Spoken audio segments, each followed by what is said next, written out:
Hey everybody, major league shocker. Sort of. British Prime Minister Liz Truss resigned after just 44 days in office. 10 of those days where she really was not active because of the death of the Queen. You would say, what the heck happened? Well, what happened was that, from my perspective, the UK forgot Keynesian economics. In fact, much of the world has, including the United States, and that's much of the industrialized world. The meaning of Keynesian economics, first of all, is attached to a man named John Maynard Keynes, and he established the idea that during a downturn in the economy, the way you keep the economy up is by increasing government spending for programs, not cutting taxes. And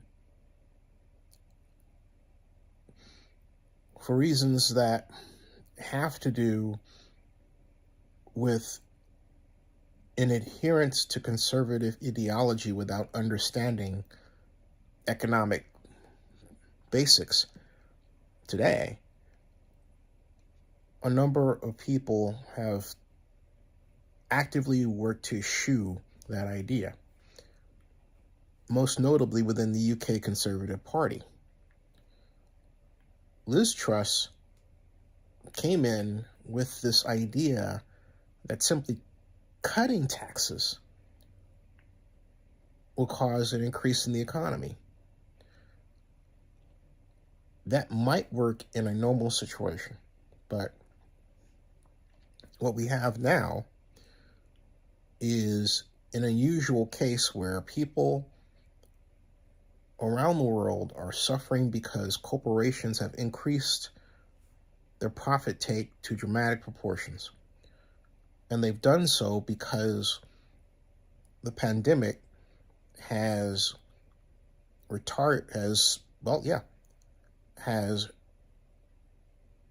dramatically reduced overall demand. And because of the supply chain problem, because, yes, in a number of cases, because businesses that were accustomed to and designed to make money by having open doors were forced to close them without being compensated by their governments. That's a gigantic problem as well. And so if you take a look at the United States case, the times over the past 2 years that our gross domestic product has grown the most have been just after our government injected a gigantic amount of money, and even at that, I would argue, not a sufficient amount of money into the economy to keep us afloat. Way back in May of 2020, I wrote a piece I calculated that presented my observation that we would need to put $9.8 trillion into this economy to bring it back to 2019 levels because of what we were suffering. Of course, that doesn't mean we were going to do it. We didn't. But those same rules of play, if you will, that I've established apply to the UK. The UK didn't do them. Liz Truss thought that tax cuts would work. They weren't working. People were panicking. And so today, just 35 minutes ago, she resigned. And so, yes, she's held the shortest executive career of that time in British history. Just 44 days. So what does this mean for the United States? Well, right now it doesn't mean anything from an operational standpoint. It does mean something in terms of how people will look at conservative policies. and they'll say, well, conservative policies don't work and everything else. And at this point, that's true. Because the same kind of situation that we faced when John Maynard Keynes made his observation exists today. Hey, thank you for joining me. It exists today. And now, around the world, in an internet society, excuse me, I'm gonna get up here.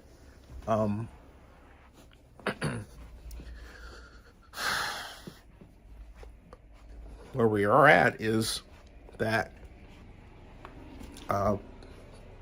people who have espoused this idea of tax cuts no matter what are going to have to rethink their point of view, because that's not true. It's not true.